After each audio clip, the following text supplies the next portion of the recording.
There are moments in life that change us forever, moments that divide everything into before and after.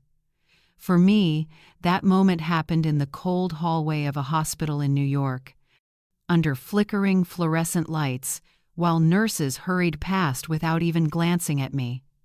That night, I realized that the most painful words aren't shouted in anger, they're the quiet ones, whispered with indifference in front of strangers pretending not to listen.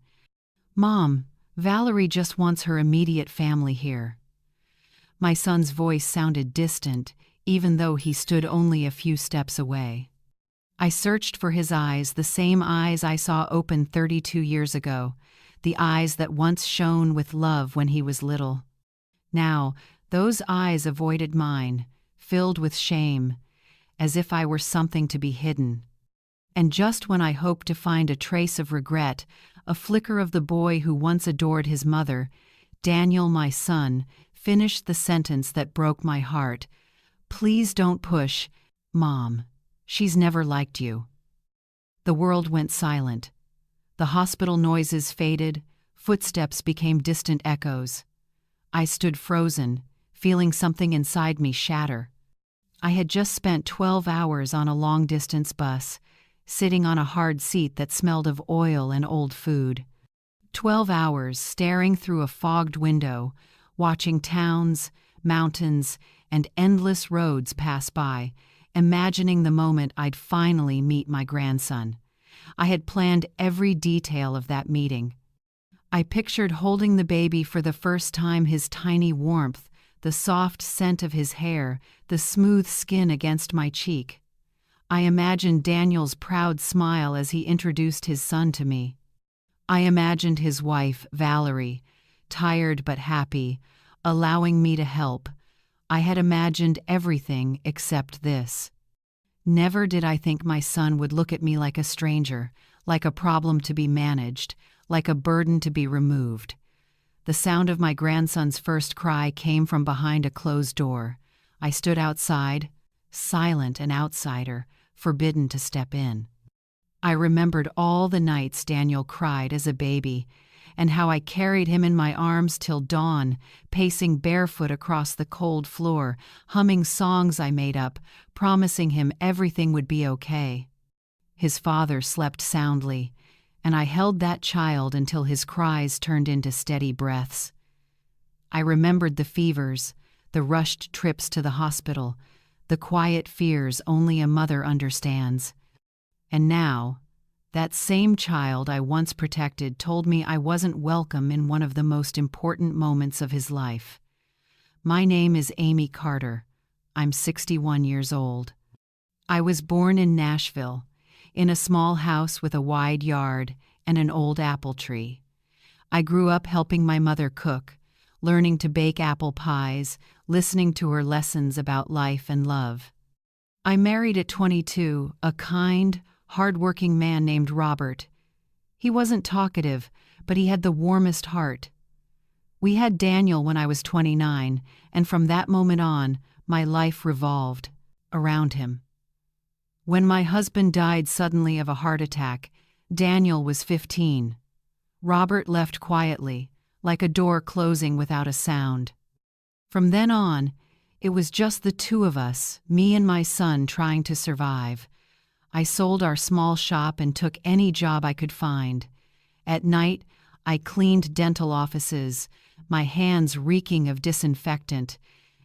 In the afternoons, I worked as a receptionist, returning home with aching feet and a sore back. But I always smiled at Daniel, because he was my reason for everything. And now, that same son looked at me with eyes full of distance.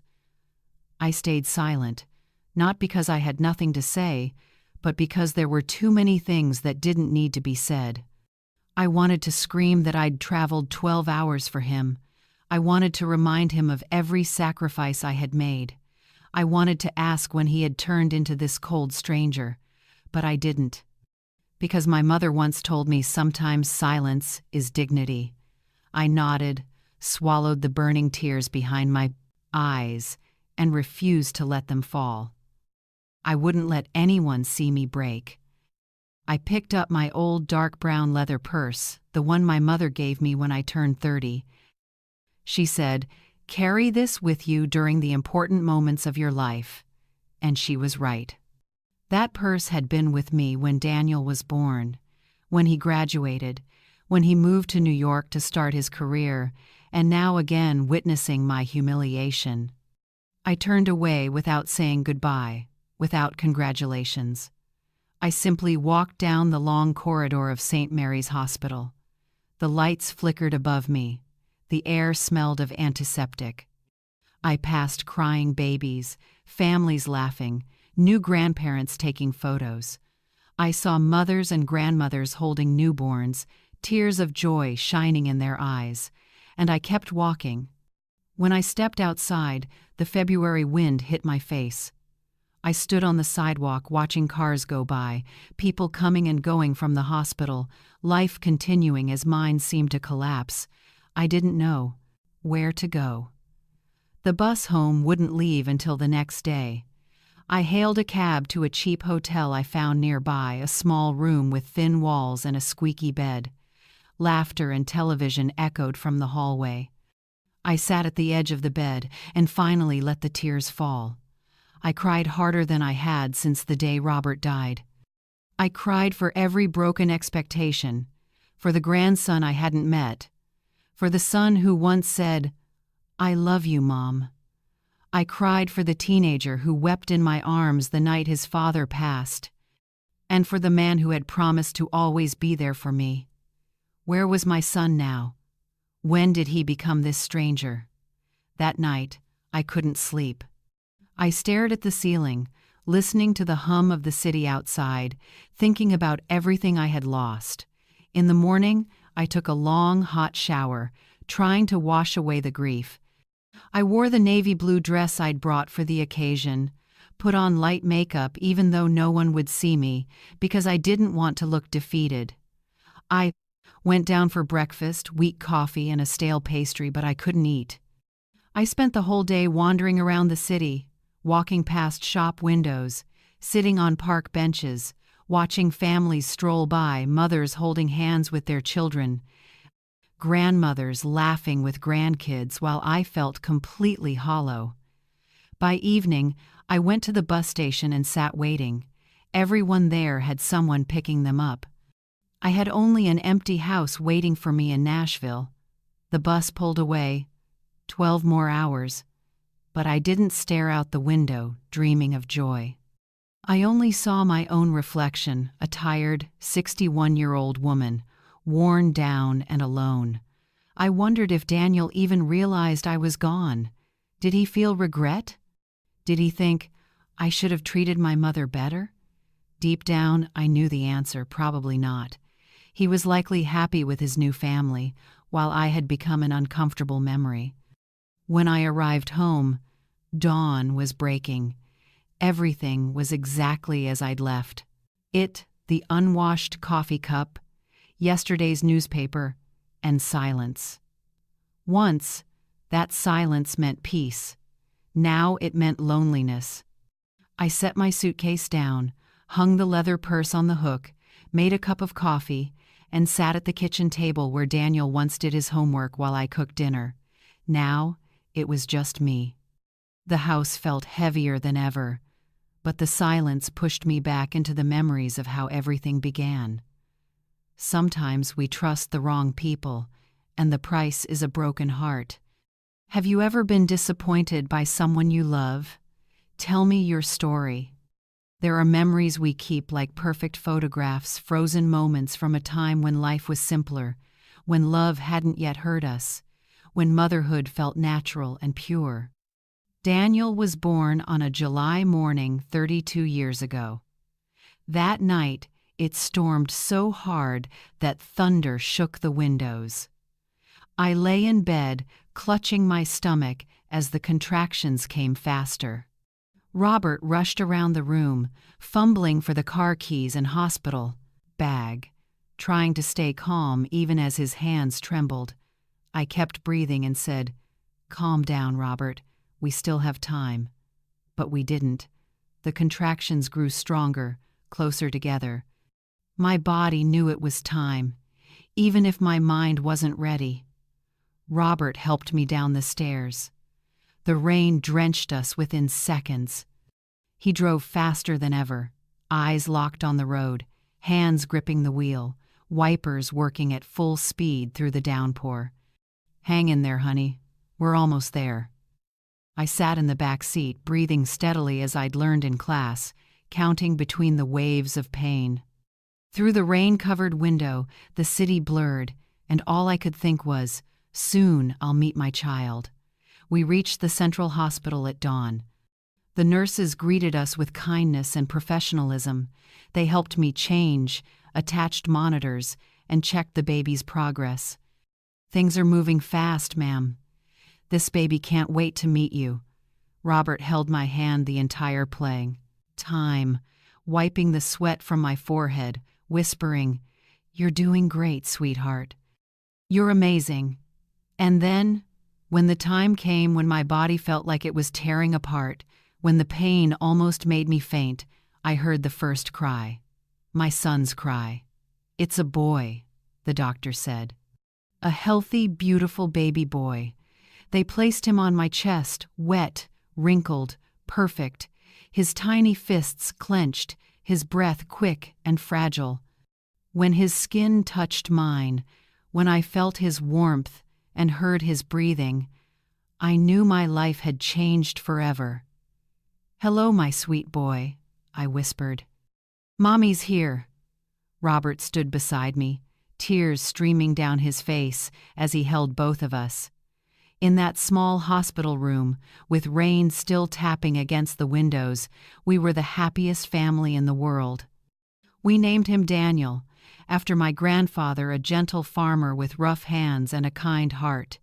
He was patient, soft-spoken, and whenever he looked at someone, his eyes made them feel seen. "I hope he's like Grandpa," I told Robert as I rocked our baby to sleep. "Kind and generous." Robert smiled. "With a mother like you, how could he be anything else?" The early years were beautiful, though far from easy. Daniel was a good baby. He hardly cried and slept well. When he was awake, he was curious about everything and always smiling. I still remember those mornings in our little house, sunlight streaming through the window while his soft babbling echoed from the crib. I'd hold him, feed him, and watch the city come alive outside. Robert left early each day for work at a small hardware store downtown, modest but steady. He'd leave home at 6 a.m. and come back in the evening exhausted, yet never without a smile for his son. I stayed home to care for Daniel. Back then, I didn't work. We were a traditional family. Robert earned the money, and I made a home. I loved it. I loved watching Daniel grow, learning to sit up, to crawl, to walk. I loved hearing his first words, "Mama." Of course, it was Mama, because I was always there. When Daniel turned 2, he liked to help me cook, which really meant making more of a mess than anything else. He'd stand on a little chair next to the counter, stirring pots with all his might, flour flying everywhere, his face covered in smudges as he laughed, and I couldn't help but laugh with him. We baked cookies together. I taught him how to knead the dough with his tiny hands, trying to mimic me. The cookies turned out lumpy and uneven, but we baked and ate them anyway, laughing and calling them our masterpieces. "One day you'll be a better baker than me," I said. "I just want to be like you," he answered. Our home always smelled of vanilla, cinnamon, coffee, and something warm baking in the oven. On Sundays, we'd go to the park with an old blanket and sit under a tree. Daniel would run everywhere, chasing pigeons, climbing the slide. Robert and I would watch, him hand in hand, feeling like we had everything. "We're so lucky," he'd say. "Yes, we are," I'd reply, and we truly were. Time went by quickly. Daniel grew from the little boy I once held in my arms into a teenager taller than me. When he started grade school, I was the kind of mother who never missed a parent-teacher meeting, always brought homemade treats for the school fair, and sewed costumes for class plays. Daniel was a good student, responsible, curious, and hard-working. We'd do homework together at the kitchen table. I tried to help him with math, even when I wasn't sure of the answers myself. He'd read his essays to me, stories about superheroes, dinosaurs, astronauts. "Do you want to be a writer someday?" I'd ask. "No, Mom. I want to be an engineer." He'd laugh because his uncle was a civil engineer, and he admired him deeply. Daniel's uncle always had the patience to answer every question. How do bridges not fall down? Why do tall buildings stay standing? He once told me. This kid's going places, and I believed it. But when Daniel was 15, our world collapsed. Robert died suddenly of a heart attack, no warning, no goodbye. That day had started like any other. We had breakfast together. He kissed my forehead and said, "See you tonight, sweetheart." But that night never came.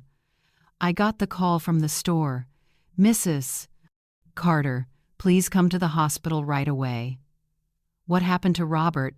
I asked. "He had a heart attack. He's at Central Hospital." I rushed there with Daniel by my side. When a young doctor came out, his face drawn with exhaustion, I knew before he said a word. "We're very sorry. We did everything we could. Your husband passed about 20 minutes ago." Daniel gripped my hand. "Mom."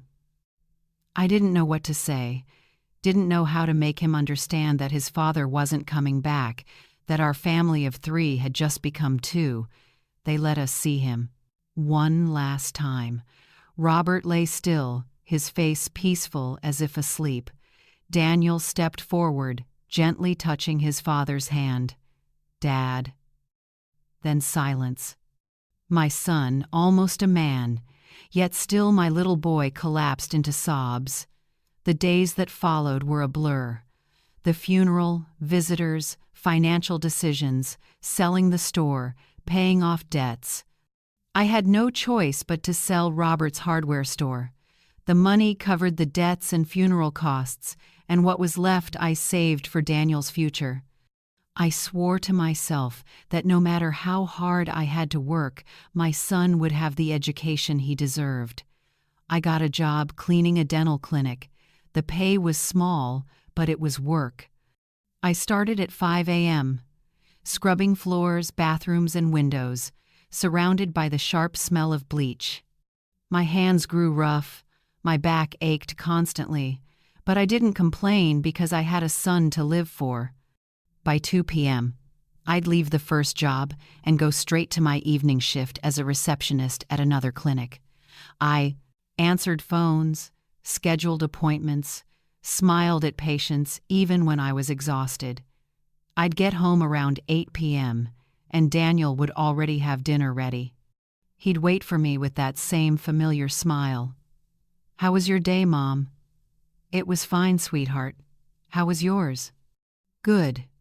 We'd eat together, talking about his classes, his friends, the little things that made up our days. In those quiet evenings, just the 2 of us at the kitchen table, I felt like maybe everything would be okay. We still had each other, and that was enough. Daniel graduated high school with excellent grades. He applied to several universities and was accepted into the civil engineering program at the University of Chicago. "They accepted you?" I asked, holding back tears. "We did it, Mom. You did it," he said, hugging me tightly. "I don't know what I'd do without you. You'll never have to find out. I'll always be here," I told him, and I meant it. His college years were hard but full of pride. He studied late into the night, sitting at the kitchen table, surrounded by stacks of books and a cold cup of coffee. Many nights, I stayed up with him, preparing small snacks, sitting beside him in silence. He was tired, I was tired, but somehow that made me feel whole. "Do you know what I want to do when I graduate?" he asked one night. "What's that?" "I want to build a bridge, a big one that connects people." "You'll do it, I'm sure of it." He smiled. "And when I do, I'll name it after you." "No," I laughed. "Name it after your dad." He smiled softly. "Then I'll name it after both of you, Robert and Amy Bridge. That sounds better." Every Sunday, we'd still go to the park, no more old blanket, just long walks and quiet talks under the sun. We were a team, mother and son, against the world. Or at least, that's what I believed. In his final year of college, Daniel started talking about moving to New York. "There are more opportunities there, Mom, but it's so far. Not that far, just a few hours by bus. You know I'll always support you, but I'm scared." "You're everything to me." He took my hand. "And you're everything to me, Mom. But I have to do this. I have to grow up." He was right, but that didn't stop my heart from aching. Daniel graduated with top honors. I sat in the front row, tears streaming as I watched him receive his diploma. I thought of Robert, of how proud he would have been. I thought of all those nights mopping floors, all those early mornings. Every sacrifice had been worth it. 2 months later, Daniel got a job at a large construction company in New York. Good pay, great benefits. "You did it," I said. "We did it," he replied. I helped him prepare for everything, paid the apartment deposit, bought furniture, office clothes. I nearly emptied my savings, but I didn't regret a cent. It was for my son. The day Daniel left was one of the hardest of my life. I took him to the bus station, helped with his luggage, sat beside him in the waiting room. When they announced his bus, we hugged for a long time. "Take care of yourself, sweetheart." "You too, Mom. I'll call when I get there. Eat properly, don't live on takeout." "I know. And get enough sleep." "Mom, I'll be fine. I'll miss you so much." "I'll miss you too." He stepped onto the bus, found a seat by the window, and waved goodbye. I stood there, watching through the foggy glass, trying to memorize his face. The bus pulled away, shrinking into the stream of traffic until it disappeared. In that noisy station, I felt completely hollow, the loneliest I'd been since Robert's death. I took a taxi home, staring out the window without really seeing anything. When I walked through the door, the house was heavy with silence. I went into Daniel's room, his bed neatly made, his desk cleared, only a few mementos left, some old posters, a couple of school trophies. I sat on his bed, still smelling a trace of him, and burst into tears.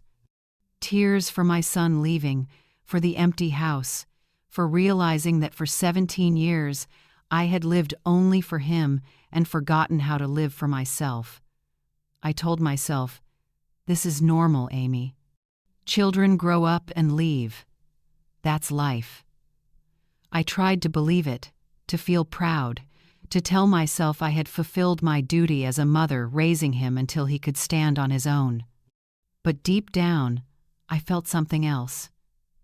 The emptiness wasn't just from his absence. It was a quiet sense that something had changed forever. Maybe my son, the boy who once hugged me in the park, the teenager who cried in my arms when his father died, the young man who said, "I couldn't have done this without you," was slowly disappearing. And the man growing up out there in the world would someday be someone I no longer recognized. For the first 3 months, everything seemed fine, good enough for me to believe distance wouldn't break us.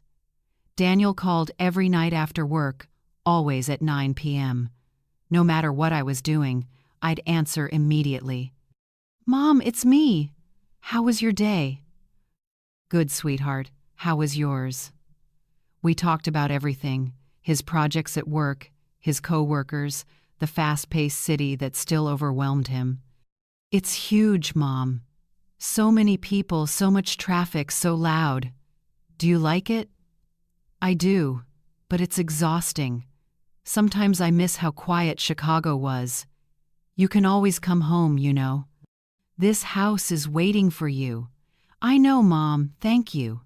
I'd tell him about my work at the clinic with Rosa, my old friend, about the weather, the neighbors, the small things in the neighborhood. Those simple conversations meant the world to me. They kept the thread between us alive. But weekends were the hardest. Saturday mornings, I'd wake to silence, the same silence that had once been, filled with Daniel's footsteps, his music, his laughter. I'd clean the house even though it was spotless, cook even though it was just me, turn on the TV without really watching. Rosa often came by on Sunday afternoons. Amy, you need to get out more, meet new people. You can't just stay home waiting for Daniel's call. I'm not waiting. I just like the quiet. Quiet? She said softly, smiling sadly. That's loneliness. Maybe she was right, though I wasn't ready to admit it. Then one Tuesday night, Daniel didn't call. I waited until 9:30. Nothing. At 10, I texted, "Are you okay?" An hour later, he replied, "Yes, sorry, Mom. I've been really busy." "That's all right. Do you want to talk for a bit?" "I'm exhausted, Mom. Tomorrow, okay?" "Okay, get some rest." He called the next day, but only for 15 minutes instead of hours. "Sorry, Mom. I have to finish something for work." "That's fine, sweetheart. I understand." And I did, at least. I wanted to believe I did. Work was busy. That was normal. But then the calls became less frequent every other day, then every few days, then just once a week. The change crept in slowly, quietly, like the tide receding you don't notice until you're standing on bare sand, wondering when the ocean disappeared. When we did talk, Daniel's voice sounded distant, drained. "Are you okay?" "You sound tired." "I'm fine, Mom, just worn out. Are you eating properly?" "Yeah." "Sleeping enough?" "Yes, Mom. Are you sure?" A sigh. "Mom, I'm fine. Just really busy. I understand. I don't want to bother you. You're not bothering me." But his voice said otherwise. I tried not to call too often, waiting for him to reach out first, but the gaps between calls grew longer. A week. Then 2. Once. 18 days. 18 days waking up each morning, hoping the phone would ring, checking messages over, wondering if I'd done something wrong, if I'd somehow made him tired of me. When Daniel finally called, I tried to sound casual. "Oh, what a surprise, sweetheart." "Hi, Mom. How are you?" "I'm fine. You?" "Just really busy. Work's overwhelming." "Too busy to call your mother?" I joked, but my voice came out sharper than I meant.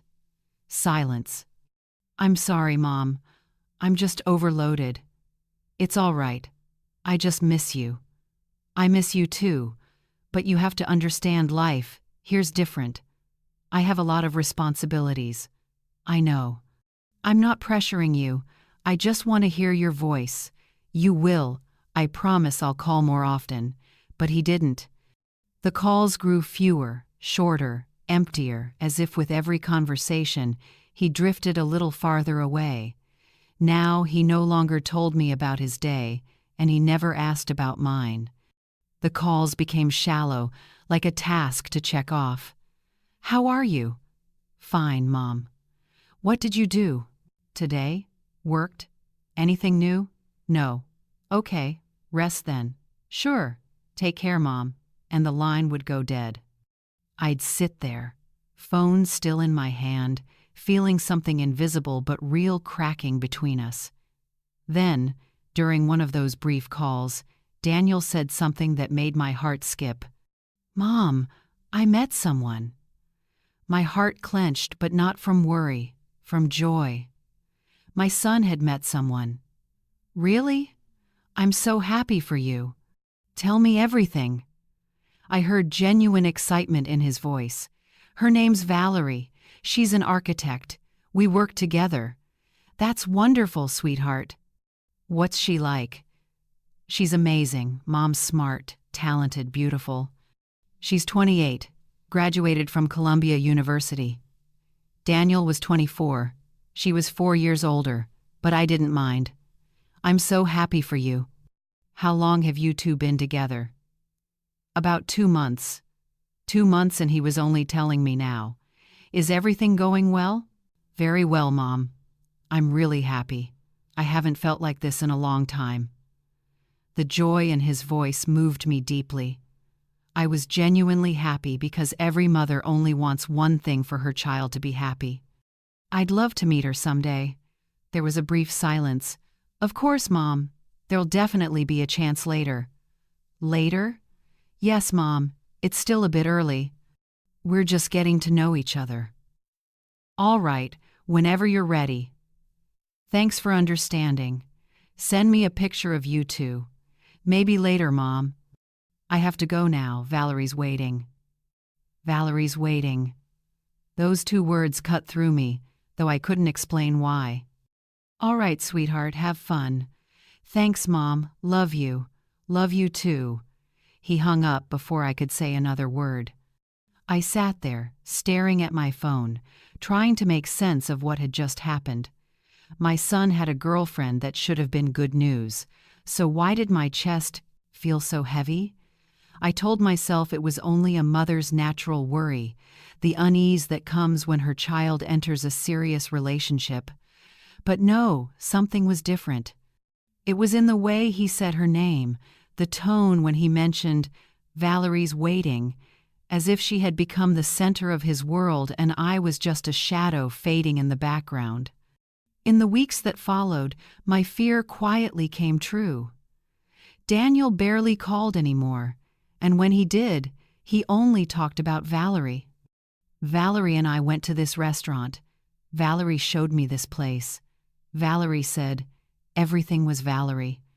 I still listened, still smiled, still asked questions, but deep inside I felt myself slowly disappearing from my son's life.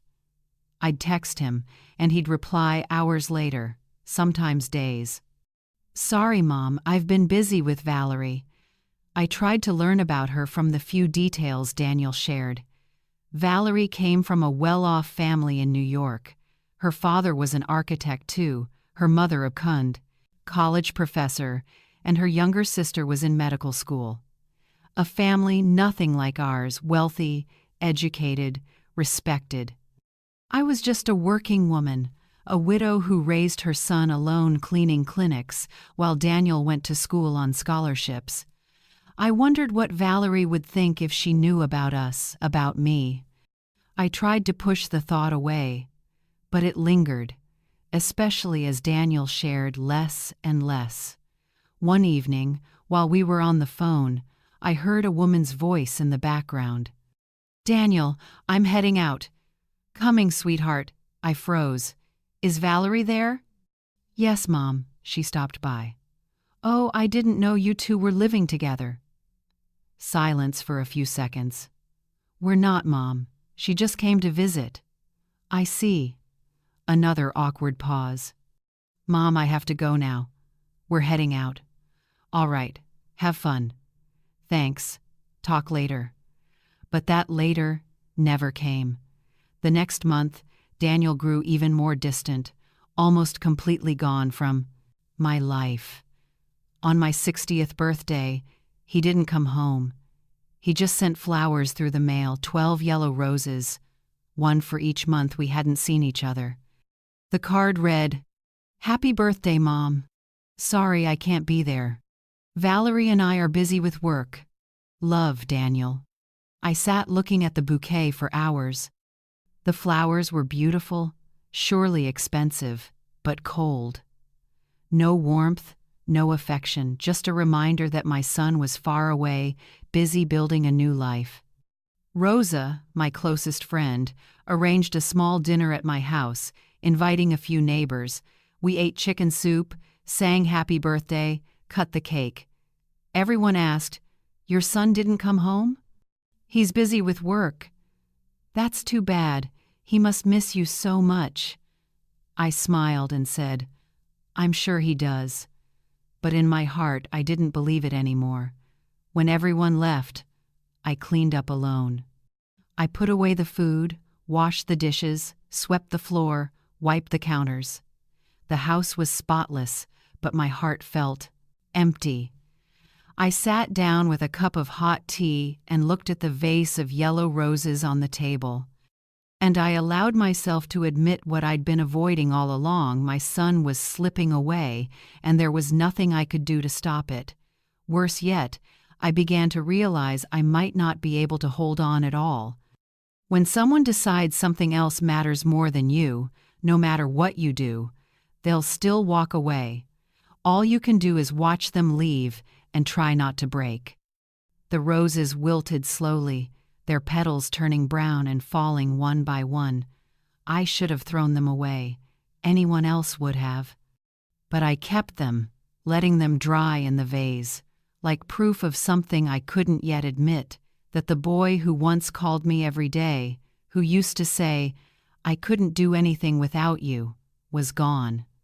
At least, gone from me. Sometimes we make ourselves believe lies because the truth hurts too much. We convince ourselves it's our fault that we did something wrong because it's easier to change ourselves than to accept that someone we love is hurting us. I reached that point after my 60th birthday. Sitting in the kitchen, staring at those withered roses, I came to a conclusion. It was my fault. I must have called too often, asked too many questions.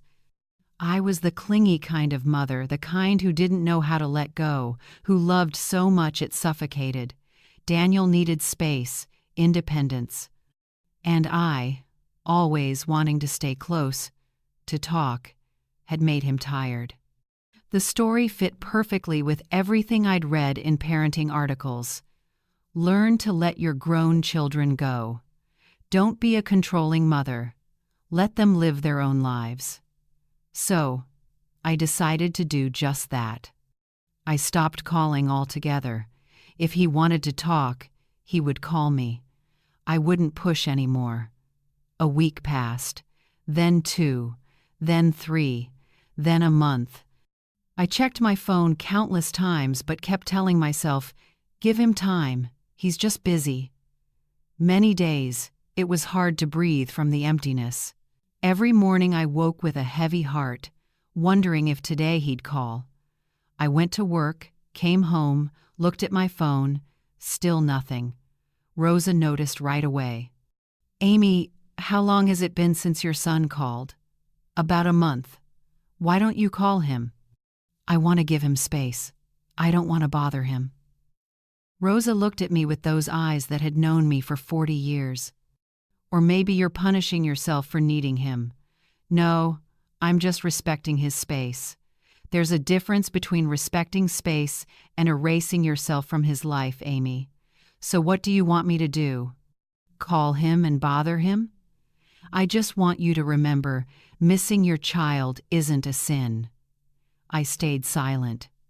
Rosa sighed. "I don't know what Daniel's thinking, but I do know one thing. It's not your fault. You're a good mother, one who always loved her son." I wanted to believe her. I really did. But blaming myself was easier. By the 5th week, the phone finally rang. It was Daniel. My heart pounded wildly, my breath quickened. I took a few deep breaths before answering, trying to sound calm as if I hadn't been counting every day, waiting for this call. "Hi, sweetheart." "Hi, Mom. How are you?" His voice was light, cheerful, as if nothing had happened. "I'm fine. And you?" "Good, really good. Actually, I'm calling because I have some news." My chest tightened. "What is it, honey?"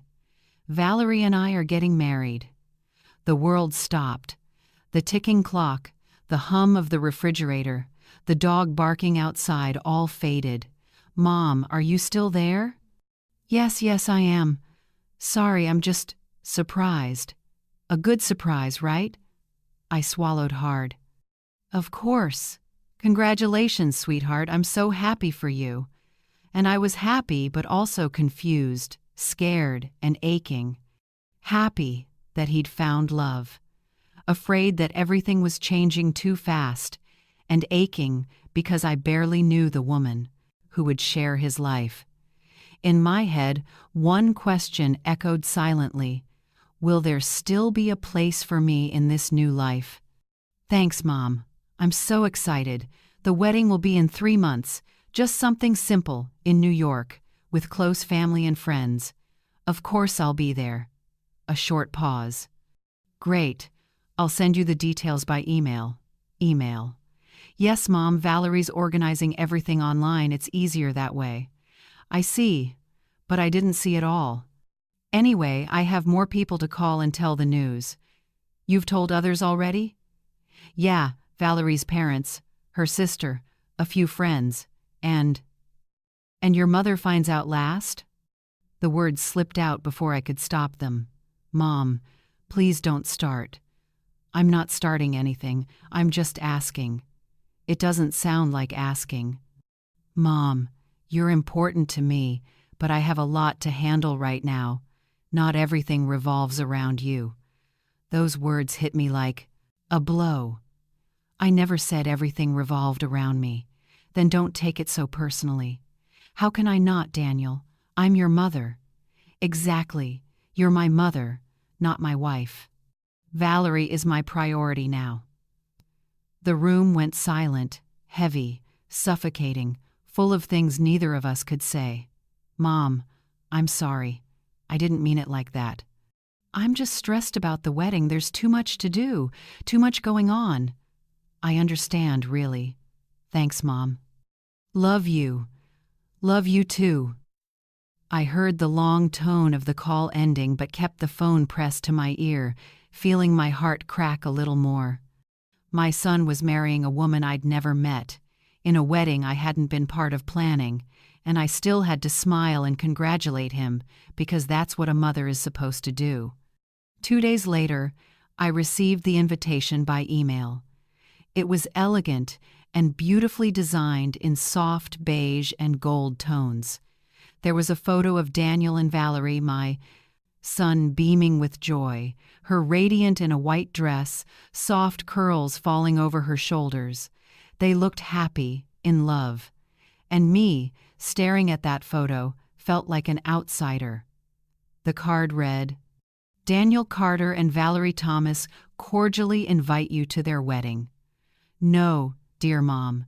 No, we can't wait to share this special day with you. Just cordially invite, as if I were a distant acquaintance, a colleague, a name on a list. I printed the invitation, I'm not sure why. Maybe to see it with my own eyes and believe it was real. I pinned it to the refrigerator door with a magnet.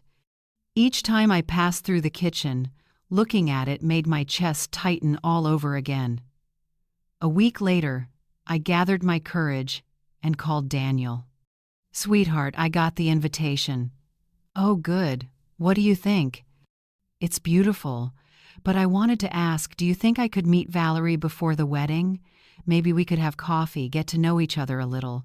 Silence for a few. That's tough, Mom. Valerie and I are swamped cake tasting, flowers, photographers, everything's chaos. I understand, but that's why I thought I could help. After all, I am your mother. I know, but Valerie has her own ideas. Her mom's helping a lot too. You know how brides are. They want everything perfect. I froze. Her mom's helping, but I'm not? You'll have plenty of time to get to know each other after the wedding, Mom, when things settle down. All right then, I guess I'll see you both at the wedding. But could I at least call her beforehand? It would be nice to introduce myself. Another uncomfortable pause. I'll ask, but she's really stressed. I don't want to add more pressure. Pressure. The word stung as if my very existence was a burden. "That's fine, sweetheart. I don't want to cause trouble." "You're not causing trouble, it's just, you know." "No, I don't know. I really have to go, Mom. Talk soon." "Okay, take care." I set the phone down and realized my hands were trembling, not from cold but from anger, pain, and helplessness. No matter what I said or did, I was being pushed to the edges of my own son's life. And the worst part was, he didn't even notice, or maybe he did and just didn't care. Days turned into weeks, then months. During that time, Daniel called only 3 times. Short, rushed conversations filled with reasons to hang up. I swallowed every question, every longing to be part of his life, because I didn't want to be the annoying mother. I tried to stay patient, kind, composed, even as my heart quietly broke apart. Rosa often came by the house, trying to get me out movies, walks, lunch, anything to pull me from the spiral of my thoughts. "Amy, you can't keep waiting like this. You're torturing yourself, pretending to be fine when clearly you're not." "I'm fine." "No, you're not, and that's okay." What's not okay is pretending. But pretending was so much easier than facing the truth, and the truth hurt too much. 2 weeks before the wedding, I decided I needed to buy something to wear. After all, I was still the mother of the groom. I went to the mall, walking from one store to another, trying on dress after dress, blouse after blouse, gown after gown. But none of them made me feel the way I wanted to feel: important, valued, like a mother of the groom should feel. Every dress made me feel smaller, dimmer. In the end, I chose a simple navy blue dress, elegant enough, appropriate for a regular guest. I bought a new pair of shoes and stopped by the hair salon near my house. "Special occasion?" the stylist asked. "My son's wedding." "Oh my, that's wonderful. He must be thrilled to share that day with you." I smiled. "I suppose so." A gentle lie, because lying to strangers is easier than admitting the truth. The day before the wedding, I took a long-distance bus to New York, 12 hours, but nothing like the last time. No excitement, no anticipation, just a heavy sense of dread. I arrived early. Daniel had sent the address of a small 3-star hotel near the venue. The room was plain. I checked in, set down my suitcase, sat on the bed, and cried. Just for a few minutes, then I had to stop. I needed to be calm, strong, ready. The ceremony was at 4 p.m. in a garden on the south side of the city. I arrived early, not too early, but I didn't want to be late either. It was beautiful white flowers everywhere, elegantly arranged tables, musicians tuning their instruments. I stood at the entrance, feeling like I didn't belong there. I saw Valerie from a distance, standing among a group of beautiful women, laughing brightly. I took a deep breath and walked toward her. She turned, her eyes scanning me from head to toe, lingering a moment on my shoes, my dress, my hair. In that 1 second, I knew exactly what she was, thinking, "This woman doesn't belong here." But she smiled the perfect, practiced smile. "You must be Mrs. Amy, Daniel's mother?" "Yes, it's so lovely to meet you, Valerie." I leaned in to hug her, but it was a cold, polite gesture, more a formality than warmth. "It's a pleasure to meet you. Daniel's told me so much about you." I doubted that, but I smiled anyway. "You look beautiful." "Thank you." The pause between us stretched. "I'm sorry. I have to get back to the guests. You know how it is." And she walked away, not asking if I was tired from the trip, not introducing me to anyone, just walked away. I stood there in that glowing garden, surrounded by strangers, feeling utterly alone. I searched for Daniel. He was near the aisle, talking to a few men in suits. He looked happy. I walked over. "I'm here, sweetheart." He turned, gave me a quick hug. I'm glad you made it, Mom. Thanks for coming. As if I had a choice. How do you feel? Nervous? Nervous. Happy. Everything at once. That's normal, honey. Someone called him over. Sorry, Mom. I've got to greet the guests. I'll see you later, okay? Of course. And I was alone again. I found my seat. Each chair had a name card. Mine was in the third row. Not the first. Not even the second, those were. For Valerie's parents, grandparents, aunts, uncles. I, the mother of the groom, sat in the third row, among distant relatives and friends of the bride's family. I swallowed my tears. It's fine, I told myself, as long as Daniel's happy. But it wasn't fine, not even close. The ceremony was beautiful. Daniel looked radiant, Valerie stunning. When they exchanged vows, I cried not just from joy, but from the ache of losing my son for good. After the wedding, everything fell quiet. Not the comforting kind of quiet, but the emptiness that makes you realize something precious is gone. Daniel called only once after, returning from the honeymoon a week in Cancun that I'd already seen all over Valerie's social media, pictures of beaches, fancy restaurants, champagne glasses, smiles, kisses. I hit like on every post, commenting, "You two look amazing. Congratulations." Valerie never replied. Not once. When Daniel called, his voice was light, cheerful. "Hi, Mom, how've you been?" "I'm fine. How was the trip?" "Incredible. Cancun's beautiful, you should go sometime." I just smiled, biting back the thought. With what money? "And you, what have you been up to?" "The usual work and home." "Nothing special?" "Not really." A long pause. "I just wanted to say hi. We're reorganizing the apartment. Valerie brought so much stuff. We're still sorting it all out." "That's fine, honey. Take care of your things. I'll call again soon, whenever you have time." "Sure. Take care, Mom." The line went dead. 5 minutes. The whole conversation lasted exactly 5 minutes. I sat staring at the phone, the emptiness in my chest spreading wider. Days turned to weeks, weeks to months. Daniel called maybe once every 2 or 3 weeks. Short, shallow, hurried conversations. "How are you, Mom?" "I'm fine. How are you and Valerie?" "Good. Everything's good." "I'm happy for you two. When will you come visit? It's been so long." "Soon, Mom. Soon." Soon, that empty promise he always used to quiet me, but soon never came. I tried to fill my long days. Rosa and I signed up for a knitting class at the community center nearby. I learned to knit scarves, hats, then baby blankets. One day Rosa asked, "Who are all these baby blankets for?" I answered without thinking, "For when I have a grandchild." Rosa just looked at me, saying nothing. We both knew that might be a long way off, or so I thought. Then, one Tuesday night, Daniel called with news that took my breath away. "Valerie's pregnant, Mom." The world around me stopped.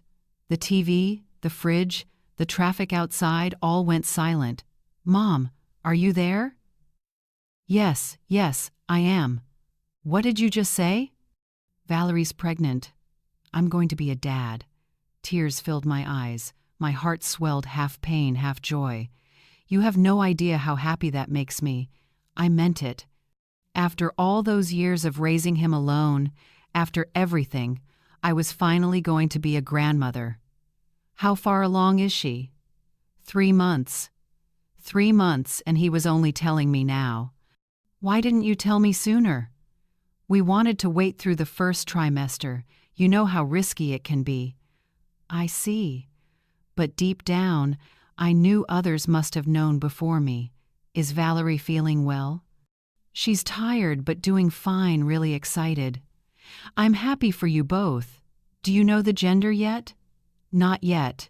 The doctor will tell us at the next appointment. That's wonderful. I'm so happy for you. I'm happy too. Just a little nervous. I heard my son's real voice again, warm, sincere. You're going to be an amazing father. I hope so. I know you will. A brief pause, an easy silence we hadn't shared in a long time. Thanks for always being there, Mom. I couldn't hold back my tears. I'll always be here, Daniel. Always. We talked for a while longer. He told me about fixing up the baby's room, about names they were considering. After hanging up, I sat and cried again, but tears of happiness. I believed this baby would bring my son back to me, that I'd finally get to be a grandmother in every sense. I was so naive. The days that followed were the happiest I'd had in months. I shared the news with Rosa, with my coworkers, with the ladies in my knitting class. I'm going to be a grandma. Everyone congratulated me, hugged me, shared my excitement. I started knitting a baby blanket blue for a boy, pink for a girl, finally settling on yellow just to be safe. Each stitch carried love and a prayer for the little one I already loved with all my heart, though I hadn't met him yet. A few days later, I called Daniel. Sweetheart, I'm knitting a blanket for the baby. That's wonderful, thanks, Mom. Can I make a hat and tiny booties too? Do whatever makes you happy, Mom. Is Valerie there? Let me talk to her, I want to congratulate her. Silence. She's resting, Mom. I'll tell her to call you. Promise? Promise. But Valerie never called. I sent her a message on Facebook. Congratulations, Valerie. I'm so happy to be a grandma soon. If you need anything, I'm here. The message was read, but no reply. A week later, I tried again. How are you feeling, sweetheart? Sending hugs. Again, seen, then silence. I told myself she was tired, busy, but I knew the truth. I called Daniel again. Sweetheart, I messaged Valerie, but she didn't answer. She's fine, Mom, just tired. Tell her to call me for a minute. I just want to check in. Valerie's not big on phone calls, Mom. She prefers texting. But I texted her, and she didn't respond. She's sensitive lately, it's the pregnancy. Another excuse. There was always an excuse keeping me away. Time passed, and the only way I could follow Valerie's pregnancy was through Facebook. She posted photos of her belly, baby clothes, the nursery. It was a boy. They were naming him Matthew. Matthew, my grandson. I commented under every post. So adorable. Can't wait to meet you, little one. Love you both so much. Valerie never replied, though she answered everyone else's comments. I tried convincing myself I was imagining things, that I was too sensitive, but it was hard to deny the truth. I sent them a package. The blanket I'd knitted, a teddy bear, and a handwritten card. To my future grandson, Grandma can't wait to meet you. I love you more than words can say. 2 weeks later, Daniel texted, Got the package, Mom. Thanks. The blanket's beautiful. That was it. No photo of Valerie holding it. No thank you. Nothing. I called back. Did Valerie like it? Yeah, Mom, I told you. I just thought she'd call to say thank you. Mom, she's not really the expressive type. Not even a message. She's exhausted, Mom. Pregnancy's been tough. Same line, again. And how about you? How are you feeling? A bit nervous, but excited. Valerie and her mom are taking prenatal classes. I froze. Valerie and her mom?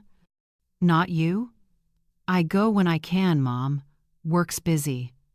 I wanted to ask why Valerie's mother got to be part of everything while I was left out, but I didn't want to sound jealous, so I stayed silent. Sweetheart, when Matthew's born, I'll be able to visit, right? I shouldn't have needed to ask. Of course, a grandmother has that. Right. But I knew things weren't that simple. Of course, Mom. When exactly? Probably after the birth. I think Valerie should rest first. I understand, but after that I can come meet him, right? Definitely, Mom. We'll figure it out. We'll figure it out, which meant don't count on it. All right, Mom. Valerie's calling me. Tell her I said hi. Sure. Take care, Mom. I hung up, staring at the old photos pinned to my fridge. Daniel as a newborn, his first day of school, his graduation. I thought of the baby I once held in my arms, now a grown man slowly pushing his mother out of his life. 32 years of love and care now replaced by distance and silence. That afternoon, Rosa came by. How's Daniel? He's fine. Valerie's pregnant. That's wonderful. When's she due? 3 months. Have you made plans to visit? I stayed quiet. Amy, did they invite you? Daniel said yes, but after the baby's born. Valerie needs rest. Rosa looked at me with the same knowing eyes. Amy, what's really going on? I looked down at my cup of tea and whispered, I think Valerie doesn't want me around. Why do you think that? She ignores my messages, never thanked me for the gift, and Daniel always has an excuse. Her mother gets to be part of everything, and I'm shut out. Tears filled my eyes. I feel like they're pushing me out of my grandson's life before he's even born. Rosa hugged me. I don't know what to do anymore, Rosa. I've been patient, kept my distance, tried not to bother them, but nothing's changing. Have you told Daniel how you feel? I can't. If I say anything, they'll call me the meddling mother-in-law, the overbearing grandmother, and then I'll lose my grandson for good. Rosa sighed. You haven't lost your son, Amy. But we both knew the truth I already had, or at least I'd lost the son I used to know. The boy who once called me every day, told me everything, made me feel like I mattered no longer existed. The man he'd become treated me like an obligation, a task to manage, a problem to solve. 2 weeks before my grandson was due, I gathered all my courage and called Daniel. Sweetheart, I need to talk to you. What's wrong, Mom? I want to be there when Matthew is born. Silence. Mom, we've talked about this. No, we haven't. You just said, we'll see, but I need to know for sure now. I need to plan, buy tickets. I don't think that's a good idea, Mom. The floor seemed to drop beneath me. Why not? Valerie's under a lot of stress. The doctor said she needs peace and quiet. Are you saying my presence would stress her out? No, it's just, she doesn't want too many people around. Too many people? I'm your mother. I'm the baby's grandmother. I know, Mom. But what? I could hear Valerie's voice faintly in the background. Mom, let's talk about this later. No, Daniel, please just tell me the truth. A long silence followed. Valerie thinks, maybe it's better if you wait a few days. Let us settle in first. And what do you think? I have to support my wife, Mom. She's the one giving birth, the one who needs rest right now. I wouldn't hurt her, Daniel. I never said you would. Then why can't I come? Because she needs space, Mom. Why can't you understand that? His voice turned sharp, defensive. I understand, but I don't understand why Valerie's mother can be there, and I can't. Because that's her mother, and you're mine. It's different. Different how? It just is, Mom, Daniel. Please, Mom, don't make this harder. I'm already under so much stress. Valerie's about to give birth. Work's insane. Can you, just this once, not make things more difficult? Those words pierced straight through my heart. More difficult? You think me wanting to see my grandchild is making things harder? Now's not the time, Mom. Then when is the time?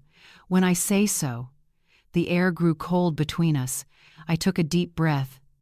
I see. I knew you'd understand. But I didn't understand anything except that my son was shutting me out of his life, out of one of its most important moments. I'll let you know when the baby's born. Do whatever you think is best. Don't be like that, Mom. I'm fine, just respecting what you and Valerie want. Thank you. You're welcome. I love you. Love you too. But I wasn't sure those words meant anything anymore. I hung up before I started crying. I sat in my chair and cried harder than I had in months. I cried for the grandchild I might never hold, for the son who'd chosen to shut me out, for the bond between us that was slowly dying while I could only watch. I cried for myself, for the woman who had given everything and was now left with nothing. The day Matthew was born was one of the strangest days of my life, joy and pain all tangled together.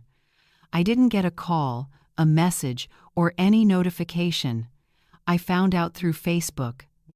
It was late afternoon, and I was mopping the last room of my shift when my phone buzzed. A Facebook notification. Normally, I'd ignore it until I got home, but for some reason, I opened it. It was a post from Valerie.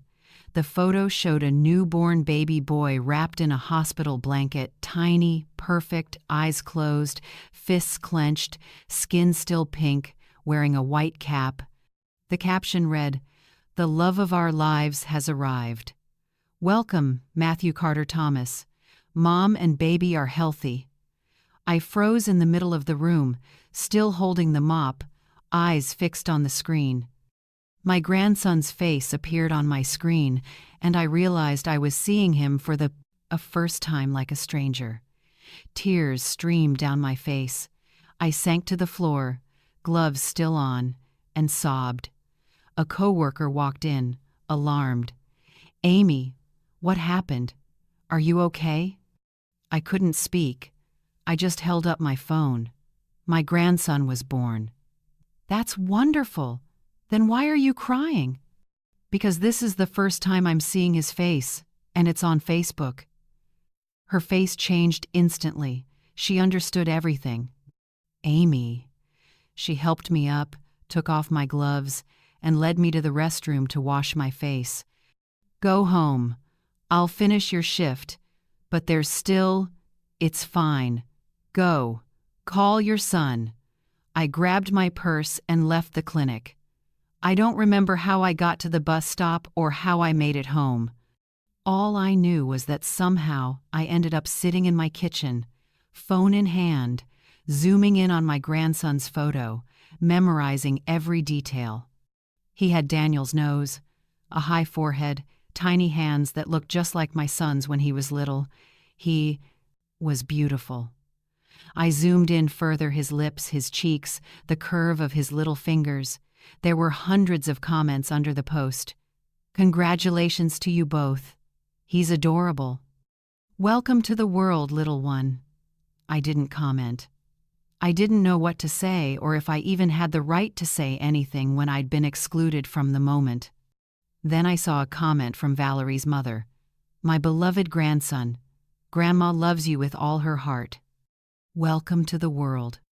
So she had been there in the delivery room, beside Valerie, maybe even the first to hold Matthew, everything I had dreamed of doing. I scrolled down. Friends, co-workers, relatives, all congratulating them. Everyone knew. Everyone was celebrating. Everyone except me, the grandmother who found out last. I waited 1 hour, 2 hours, 3, staring at my phone, waiting for Daniel to call, to text, to say just one sentence, "Mom, my son is here." But the screen stayed silent. By 8 p.m., I couldn't take it anymore. I called him myself. 6 rings before he answered. "Mom." His voice sounded tired but happy. I saw the picture. "Congratulations, sweetheart." "Oh, thanks, Mom."